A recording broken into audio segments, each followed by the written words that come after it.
Bien, es un gusto que nos acompañe. Las disculpas siempre por un problema técnico en el enlace de comunicación desde San Salvador hasta la ciudad de San Miguel para poder continuar con la entrevista. Reitero el agradecimiento a Álvaro Sevilla, que está con nosotros, Comité de Solidaridad de Nicaragua, Estados Unidos. Álvaro, nuevamente, bueno, las disculpas del caso por el atraso, pero gracias por estar con nosotros. No te preocupes, es bien comprensible. El trabajo técnico a veces es primordial, ¿verdad? Y sobre todo, pues, probablemente condiciones atmosféricas. Pero bueno, estamos acá para hablar sobre el Foro de Sao Paulo, el contexto de América Latina y lo que es, diríamos, el aniversario de lo que se llama revolución en Nicaragua. Bien, vamos a tratar de avanzar, pero antes recordarles a ustedes nuestro patrocinador de conexiones, Almacenes Bomba, la explosión de precios bajos, con 19 sucursales a nivel nacional. Usted las encuentra en el occidente, en la zona central para central y el oriente de nuestro país. Dicho esto, Álvaro, entonces, estamos en Nicaragua, está concluyendo este día justamente a coincidencia de el 19 de julio, que es una fecha histórica en el marco de la revolución sandinista, ¿no? Se desarrolla el 23º encuentro del Foro Sao Paulo, denominado Entre la globalización neoliberal y el proteccionismo imperial. Hablemos un poco del contexto en el que se está desarrollando ahí, un poco internamente, por la fecha especial que tiene en ese momento en Nicaragua. Después vemos quizás la perspectiva latinoamericana. Ok, en Nicaragua hace 38 años el gobierno de Somoza fue derrocado por un levantamiento de la población aburrida de estar siendo vapuleada, criminalizada por lo que era el gobierno del general Somoza, sobre todo por los actos delincuenciales en el gobierno en provecho propio. El pueblo de Nicaragua se expresó en forma violenta, utilizando como vehículo al único instrumento de izquierda con armas que había en ese momento, que era el Frente Sandinista de Liberación Nacional. Fue un movimiento de insurrección popular que logró canalizar este movimiento de izquierda, el FSLN, pero prácticamente ellos posteriormente hicieron una conducción de la que fue una insurrección popular para tratar de cambiar una dictadura. Ellos trataron de instaurar, y lo lograron durante 9 años, una dictadura de corte, según ellos, comunista o socialista, sí, llamándole revolución sandinista, malversando el nombre del general Augusto César Sandino, porque ellos se dedicaron a tratar de meter un proyecto de izquierda esclavizada directamente a lo que era la Cuba de Fidel Castro, de tal manera que recientemente uno de los comandantes de esa revolución confesó con una ingenuidad tremenda que hasta los trajes de comandante que ellos usaban se los hacía el sastre de Fidel Castro.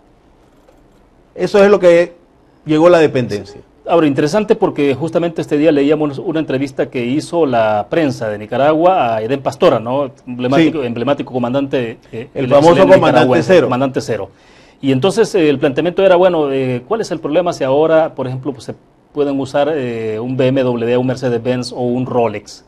Digo, entonces, tal parece que ahí hay una fusión ahora de aspiraciones, de anhelos, no sé.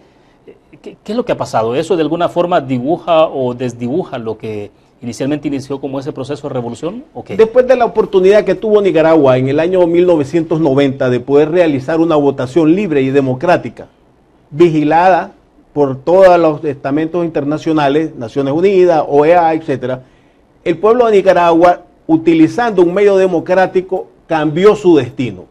Eligió a doña Violeta Barrios de Chamorro, viuda de Pedro Joaquín Chamorro, como la presidenta de Nicaragua.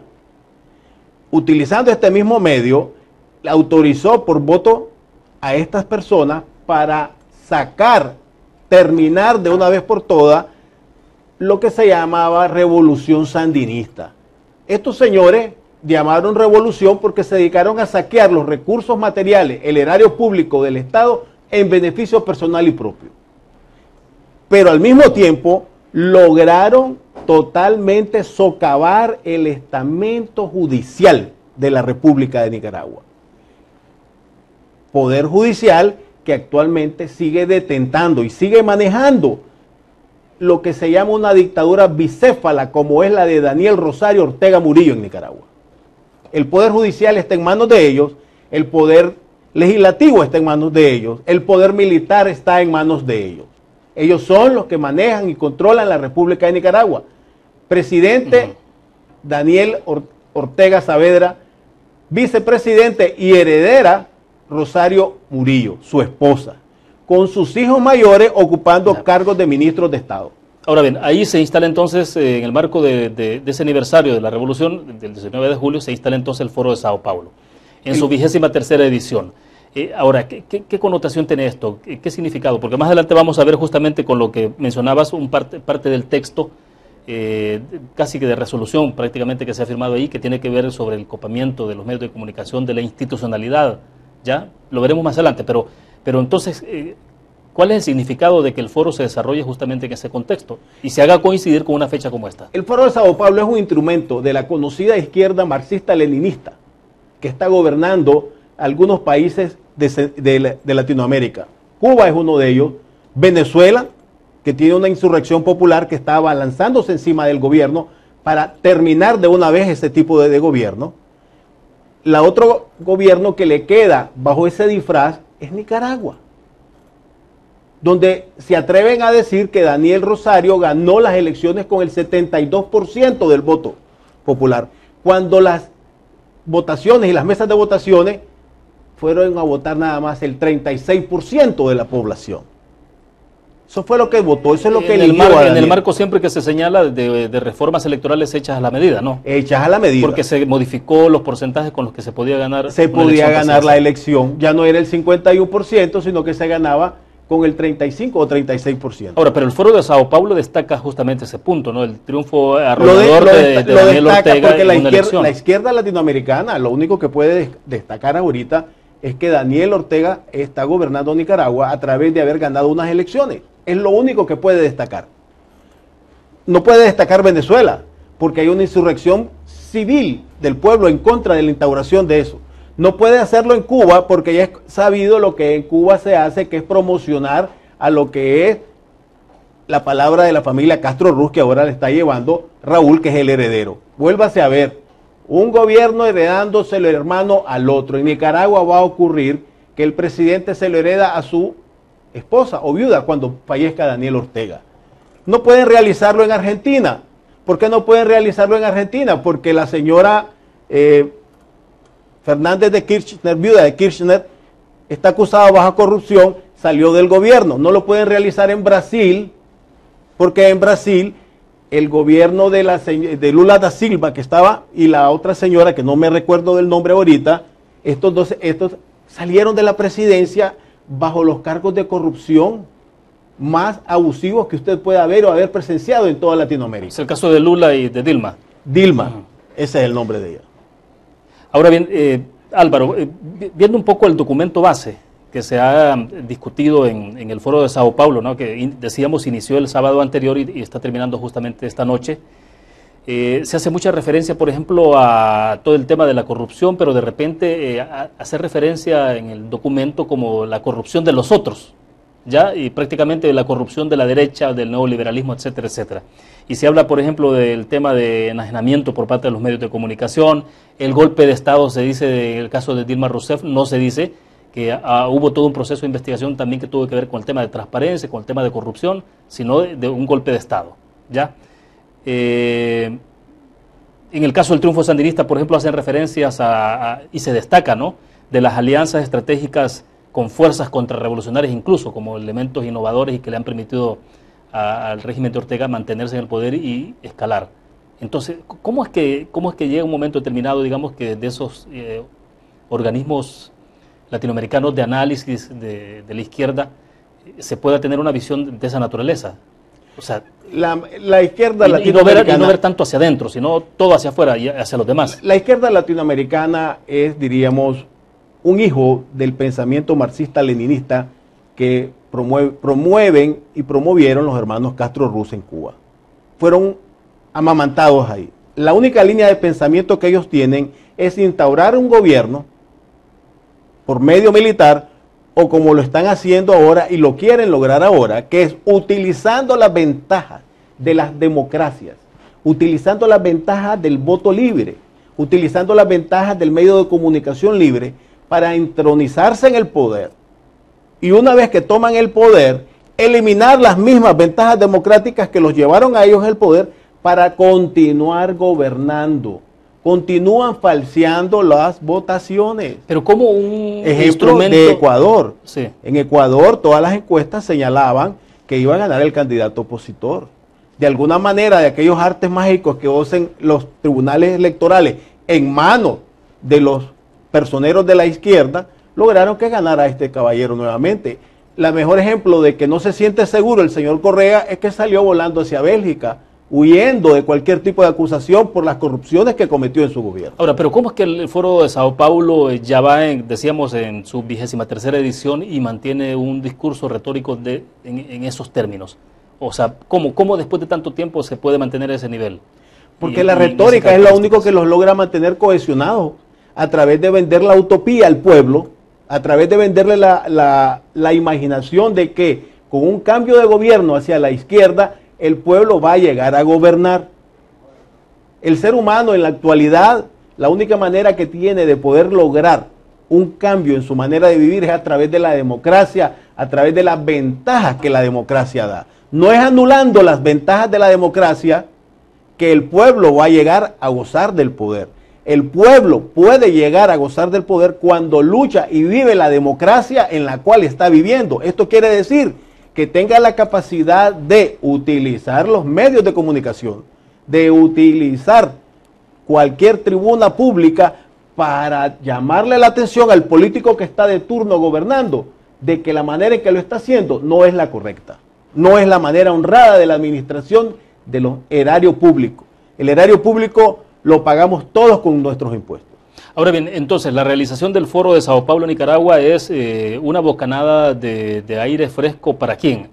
¿Para el Foro de Sao Paulo o es para Daniel Ortega? ¿O cómo se puede ver eso? ¿Cómo se puede interpretar? En el video, yo vi un video de la inauguración del Foro de Sao Paulo y lo que miré fue al señor Fidel Castro, ¿verdad?, en su traje de comandante de la revolución, haciéndole una propaganda y una elegía digna, ¿verdad?, de cualquier tipo de payaso de circo realmente, que sea despidiéndolo como quien dice, hasta la vista, comandante eterno. O el otro comandante eterno, que sería el señor que estuvo en Venezuela, que ya falleció, estaban despidiéndolo a Fidel Castro. Estaban despidiendo a Fidel Castro entronizado en un hijo del sistema de los hermanos Castro Ruz. La revolución que Daniel Rosario ha asaltado, ha saqueado al pueblo de Nicaragua. Eso es la verdad. Ellos están tratando de levantar una imagen de que la izquierda es honrada para gobernar.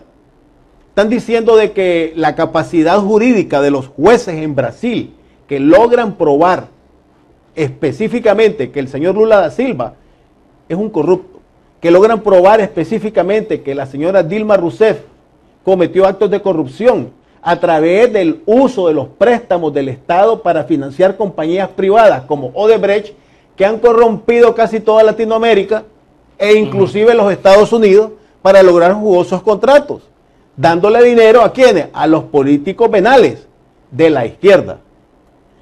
Aquí vino dinero de esa izquierda, 3 millones de dólares que confesaron los políticos brasileños y los publicistas brasileños, Joao Santos, algo así tengo entendido. Joao Santana. Joao Santana, que había donado acá dinero de Odebrecht, 3 millones de dólares en esta campaña. Bueno, sobre Odebrecht, el único expresidente procesado es Ollanta Humala, ¿no?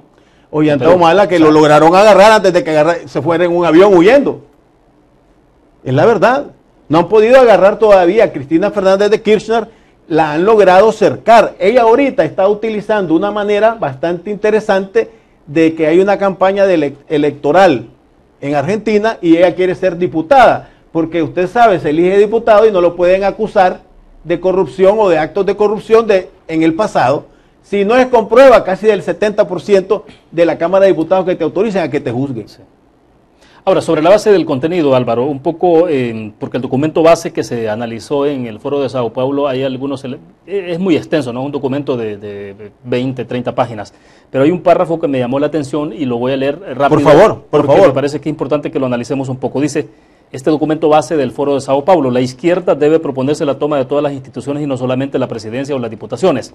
Es importantísimo la toma del Poder Judicial, los aparatos militares y los medios de comunicación. La izquierda debe aprovechar las jornadas electorales como tribuna para denunciar a la derecha y posicionar su proyecto, utilizando no solamente dice lo que pasa en cada país, sino lo que pasa en el resto del mundo, ya sea a nuestro favor o cuestionando el imperialismo. La izquierda, agrega, debe proponerse tomar todos los espacios posibles de radio, prensa y televisión, aunque sea a nivel nacional de programas pagados para erosionar a los partidos de derecha y propagandizar nuestro proyecto a nivel local, nacional e internacional. Bueno, continúa, pero este es el documento base. Ese párrafo que estás leyendo ahí, que es el documento de ellos, nos ilustra y nos demuestra, ¿verdad? Porque eso es lo que ellos están firmando, la izquierda latinoamericana, el asalto al poder de manera disfrazada, respetando la democracia.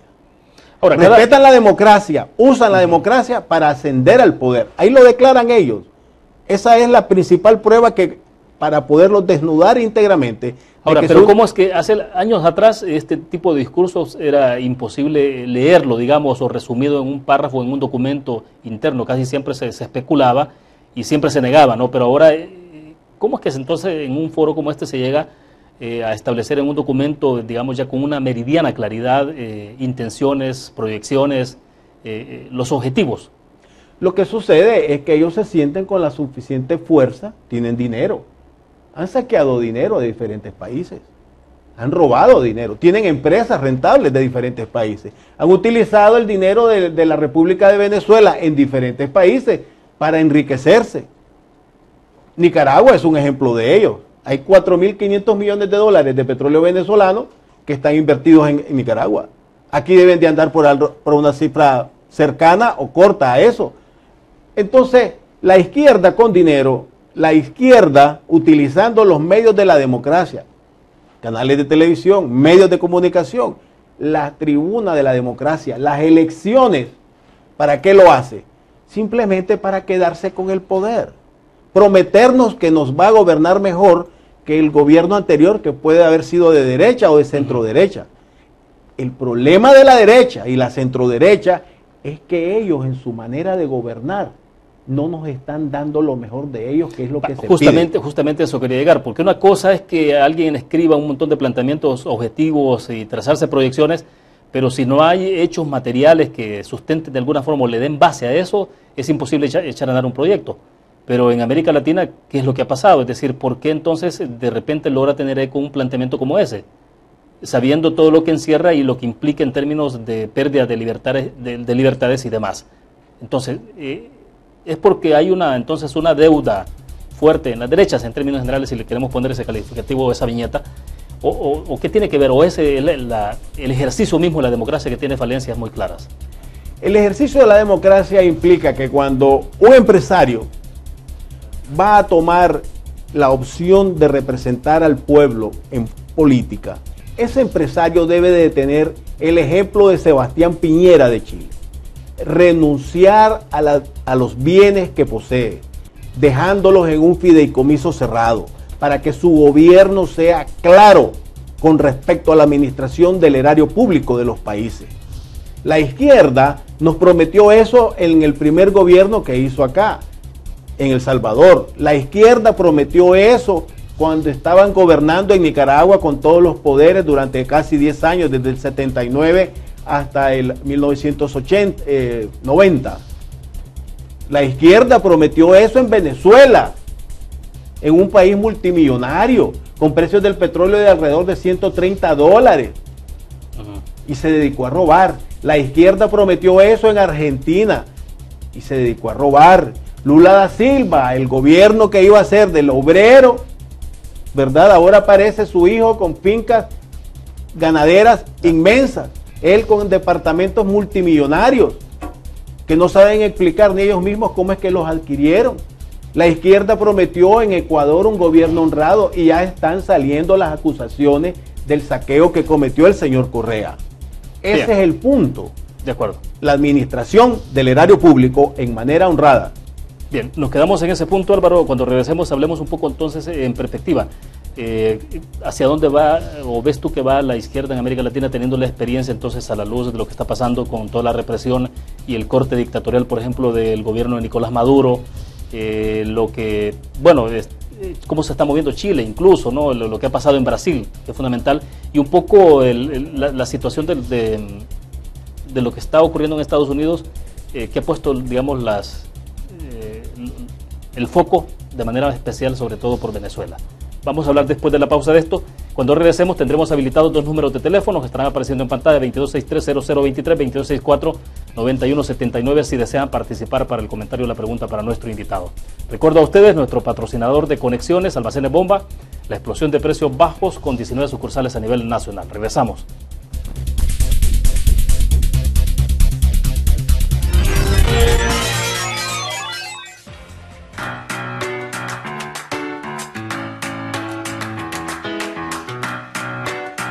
Mi nombre es Gabriel Recinos, tengo 31 años, formo parte del team desde su creación en 2015. Durante la permanencia con el team he aprendido a ser más disciplinado en cuanto a la técnica y otras formas de poder practicar este deporte. Yo lo inicié a practicar años atrás, inicialmente por cuestión de salud. En este caso ahora también he integrado el elemento competitivo, que ha sido un complemento a la forma en como yo veía el atletismo. Me dedico al área del periodismo enfocado sobre todo al área legislativa. Para aquellas personas que están interesadas en formar parte de este estilo de vida, los invito a que lo hagan. Van a darse cuenta que los beneficios para su salud son muchos. Inicialmente puede parecerles complicado o difícil iniciarlo, porque requiere disciplina y bastante entrega, pero cada quien puede hacerlo a su ritmo. No tienen que tratar inicialmente de copiar a otras personas. Tienen que saber que cuando ustedes empiecen a dar sus primeros pasos dentro de este deporte, lo van a hacer según sus condiciones y sus capacidades, y poco a poco se van a dar cuenta que pueden irse superando, porque antes de tratar de superar a otras personas que pueden ver en una competencia, tienen que tratar de superarse ustedes mismos, y se van a dar cuenta que mediante el entreno constante van a lograr alcanzar esas metas que se propongan.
Les recuerdo a ustedes que tenemos habilitados 2 números de teléfono si desean participar con el comentario o la pregunta para nuestro invitado. Álvaro Sevilla, del Comité de Solidaridad Nicaragua, Estados Unidos, está con nosotros en nuestros estudios acá en San Salvador. Álvaro, un poco, a ver, el presidente Salvador Sánchez Serén de El Salvador, desde luego, ha estado presente en el foro de Sao Paulo y, bueno, incluso trascendió este día una fotografía donde se supone que estaba almorzando con José Luis Merino, también con el expresidente Mauricio Funes en un hotel de la capital nicaragüense. Pero bueno, el tema es que mientras el presidente Salvador Sánchez Serén llega y le ofrece el respaldo, ¿no? Nuevamente reitera el respaldo de su gobierno al gobierno de Nicolás Maduro, en Estados Unidos hay toda una discusión sobre posibles sanciones hacia Venezuela y concretamente la posibilidad de suspensión de la compra de petróleo, que obviamente Estados Unidos le compra, no sé si anda por el 65-70% de la producción petrolera al país del sur, ¿no? Y entonces, bueno, se anticipa de sanciones. Este día, por ejemplo, en el Congreso norteamericano estuvo el secretario general de la Organización de Estados Americanos hablando sobre el tema de las implicaciones que tiene de la dictadura en Venezuela. Pero bien, entonces, ¿cómo se puede analizar este hecho a la luz de este foro, pero también del contexto latinoamericano? O sea, ¿hacia dónde va la izquierda? La izquierda lo que quiere es utilizar los medios que brinda la democracia para tomar el poder, enriquecerse ellos y dejar las cosas tal como están. La izquierda latinoamericana, en mi parecer, está sin rumbo. La izquierda latinoamericana sigue atada bajo un cordón umbilical a lo que es la instrucción que se emana desde Cuba. La izquierda latinoamericana no ha logrado independizarse de su papá Cuba, de su papá Fidel y Raúl Castro. La izquierda latinoamericana continúa buscando entronizarse en el poder y pasar el poder a sus aliados mismos, a ellos mismos, o perpetuarse en el poder ellos mismos. La izquierda latinoamericana obviamente ve el poder como un medio para obtener dinero y beneficio personal. No ve el poder para beneficiar al pueblo que necesita usar el erario público para mejor infraestructura, para mejor educación, para mejor salud. No nos han dado eso, solo nos dan las promesas de que lo van a hacer. Ahora, pero ¿por qué, Álvaro, a pesar de todo esto, a pesar de todo este planteamiento que estás haciendo, hay un segmento de población en los países latinoamericanos que apoyan a las izquierdas y se identifican con ese tipo de proyectos? O sea, ¿a qué responde esto? El capitalismo, como lo dijo Juan Pablo II, tiene aspectos desalmados, tiene aspectos crueles, a veces cierra puertas, destruye sociedades, destruye familias y aún lo hace. Ese tipo de actuaciones del capitalismo salvaje, como lo señaló Juan Pablo II, es la que provoca decepciones en el ser humano, es la que provoca la creencia de que no hay oportunidades, porque el capitalista de turno que estaba gobernando el país se asoció con alguien y robó el dinero. El capitalista de turno, al robar el dinero del gobierno, del erario público de los países, deja sin educación a alguien, deja sin oportunidades laborales, deja sin salud. Ese es el daño principal cuando la persona de derecha usufructa el poder en forma personal. Ese es el problema. Provoca que la juventud crea en los cantos, en las promesas vacías de que a través de un partido de izquierda, que es mucho más cerrado que un partido de derecha, va a lograr mejorar su calidad personal o va a tener mejores oportunidades. La izquierda tiene un campo fértil en ese aspecto, porque la derecha no se preocupa de crear más educación, de crear más oportunidades y crear más infraestructura. La correcta administración del Estado por parte de un gobierno de derecha es la que va a evitar el crecimiento de la izquierda. Va a provocar inclusive un balance en el manejo de la cosa pública. Ahora, no es tan frecuente ver, por ejemplo, en Europa gobiernos de corte populista, porque también los ha habido, ¿no? Los hay, pero no es tan frecuente. Es porque entonces hay un más compromiso social de los gobiernos, de los gobernantes con la sociedad, con la población. Lo que sucede es que en Europa, con los gobiernos populistas más conocidos fueron Hitler, ¿verdad? Claro. Mussolini, ¿verdad?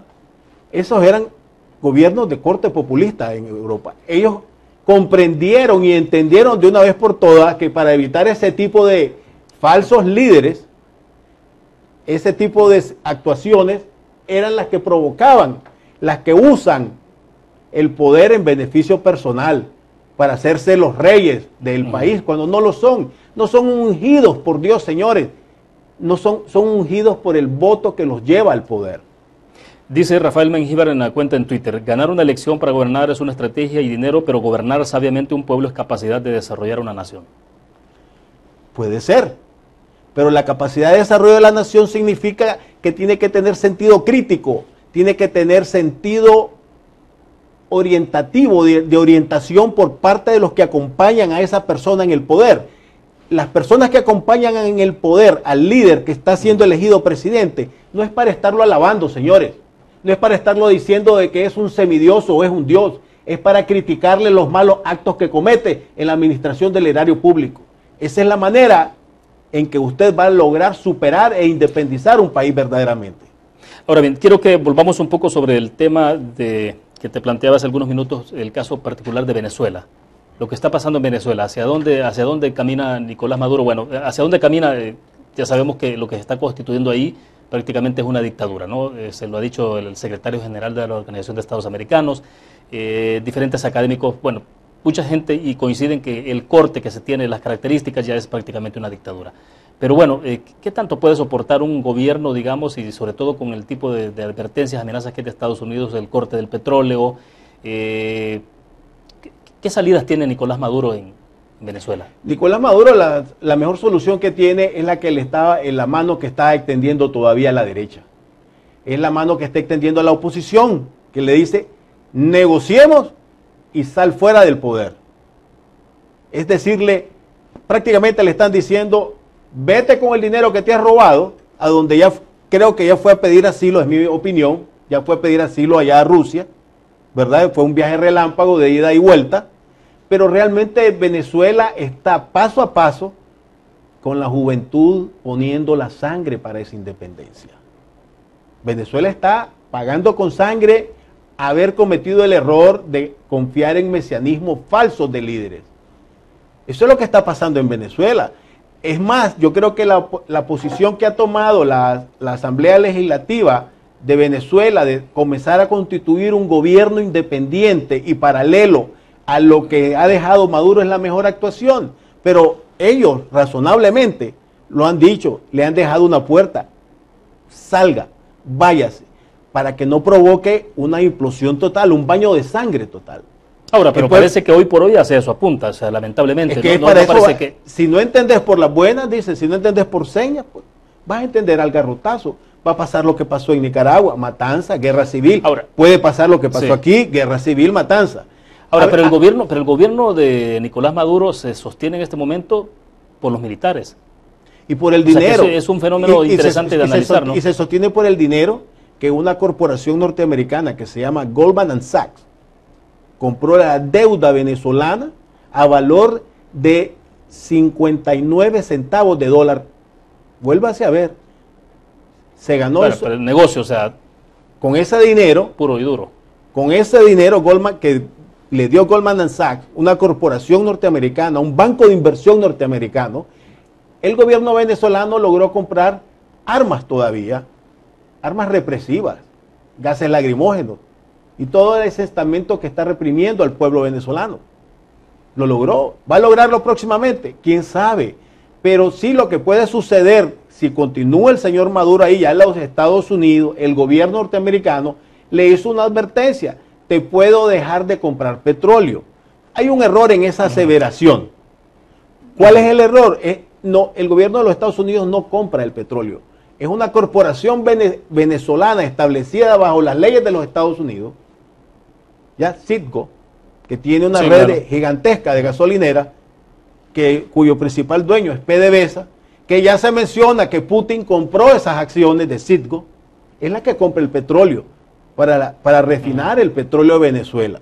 No es el gobierno de los Estados Unidos.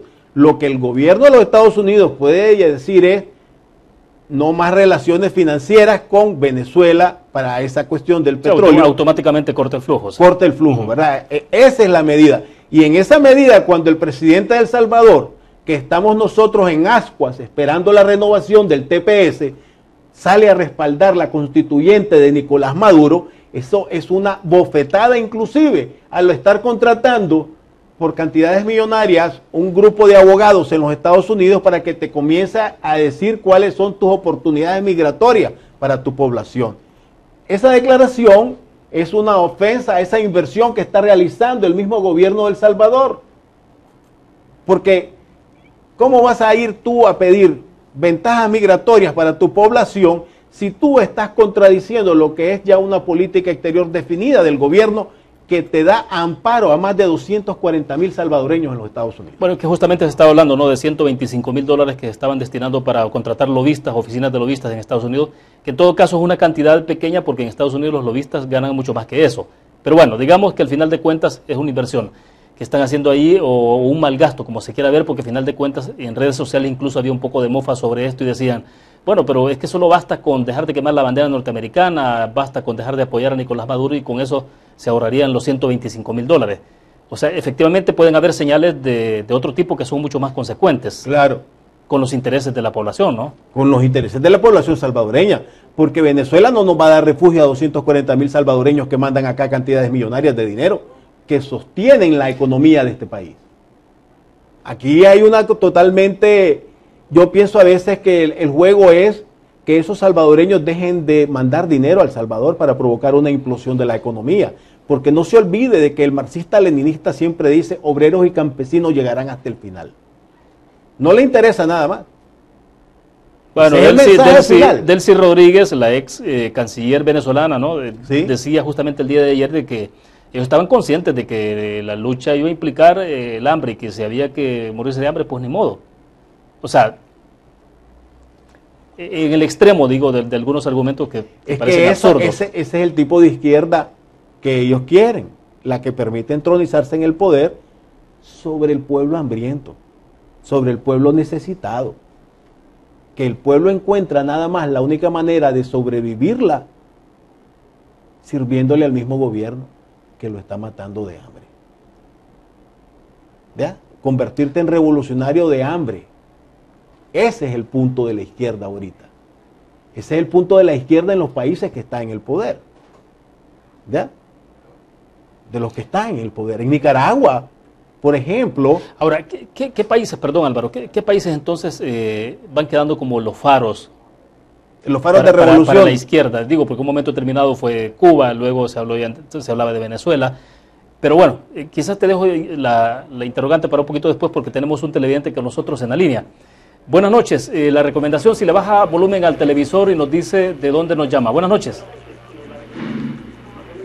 Buenas noches. Buenas noches. Sí, le baja volumen al televisor, nos dice dónde nos llama. Ya le va de San Salvador. Díganos.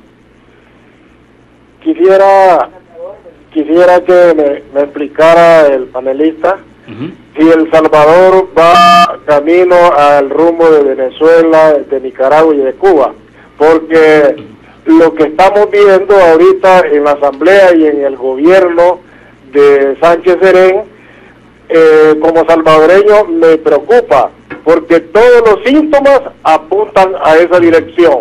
Muchas gracias. Sí. Bueno, gracias a usted por la participación. ¿Hay alguien más con nosotros? Bien, tenemos otra llamada, Álvaro. Vamos a tratar de canalizarlas porque el tiempo sí se nos está agotando. Buenas noches. ¿De dónde nos llama? Buenas noches. Aquí de San Salvador, caballero. Díganos.